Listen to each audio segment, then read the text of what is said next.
Senate Ethics Committee muling nagsagawa ng meeting ngayong araw para talakayin ang laman ng reklamo laban sa mga kapwa-senador.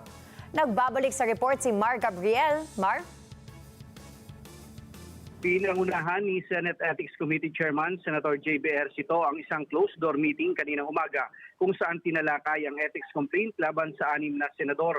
Isinagawa ang meeting sa conference room ng Senate President kung saan present ang mga miyembro ng minority at majority bloc kasama si Senate President Vicente Soto III. Nakatakdang pinag-usapan sa nasabing meeting ang laman ng mga reklamo upang matukoy kung may basehan ng mga ito. Noong March 4, una nang inadapt ng Ethics Committee ang rules na gagamitin sa pagdinig at nabigyan na rin ng kopya ng reklamo ang mga miyembro ng komite.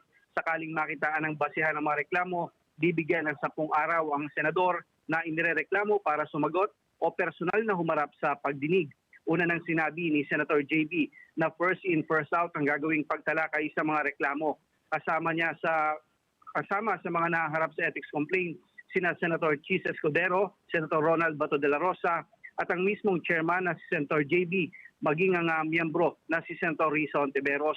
Kung mapapatunayan na may paglabag sa rules, disorderly behavior, disorderly conduct at paglabag sa batas, maaari daw itong ikasuspinde o ikatanggal ng senador. Pero paglilinaw ng komite, hanggang rekomendasyon lang sila dahil nasa plenaryo pa rin ang huling desisyon sa bawat reklamo.